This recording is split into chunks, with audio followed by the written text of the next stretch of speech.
Hello, എന്തൊക്കെയുണ്ട് വിശേഷം? എല്ലാവരും സുഖമായിട്ടിരിക്കുന്നു. ഞാനൊരു വീഡിയോ ആയിട്ട് വീണ്ടും വന്നു. ഞാൻ ഇന്നത്തെ സ്പെഷ്യൽ കാണിക്കാൻ വന്നതാണ് കേട്ടോ. ബീഫ് ഉരുളക്കിഴങ്ങിട്ട് വെച്ചത് ഇന്നത്തെ സ്പെഷ്യലായിരുന്നു, സൺഡേ സ്പെഷ്യൽ.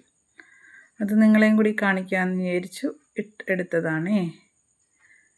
ഉരുളക്കിഴങ്ങിട്ട് ബീഫ് ഒലത്തിയത് ആണ് ഇത്. കണ്ടു നോക്കൂ. നിങ്ങളിങ്ങനെയാണോ വയ്ക്കുന്നത്? അതും കൂടി ഒന്ന് പറയണേ. ഞാൻ ഇങ്ങനെയും വെക്കും, അതുകൂടാതെ വേറെ ടൈപ്പ് വെക്കും. ഇത് വേറെ സ്റ്റൈലാണ് കേട്ടോ. അത് നിങ്ങളെ കാണിക്കാമെന്ന് ഓർത്തിട്ടാണ് എടുത്തത്. ആദ്യമേ നമ്മൾ എല്ലാം മൂപ്പിച്ചൊക്കെ കഴിഞ്ഞ് സവാള മൂപ്പിച്ച് മുളക് പൊടി എല്ലാ പൊടികളെല്ലാം ഇട്ടതിന് ശേഷം ഉരുളക്കിഴങ്ങ് വേവിക്കാതെ തന്നെ ഇതിനകത്ത് ഇട്ടിട്ട് കുറച്ച് വെള്ളം കൂടി ഒഴിച്ച് ഉരുളക്കിഴങ്ങ് അതിനകത്ത് വേവിക്കും.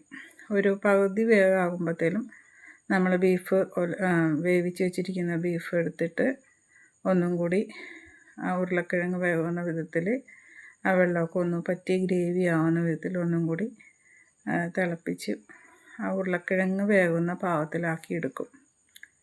അപ്പം നല്ല കുഴമ്പം പാകത്തിൽ കിട്ടും.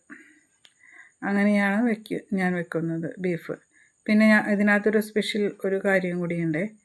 ബീഫ് അതിനകത്ത് എല്ലോട് കൂടി ബീഫ് വാങ്ങിച്ച് കഴിക്കുന്നവരാരെങ്കിലും ഉണ്ടോ? അതും കൂടി ഒന്ന് കമൻറ്റ് ചെയ്യണേ.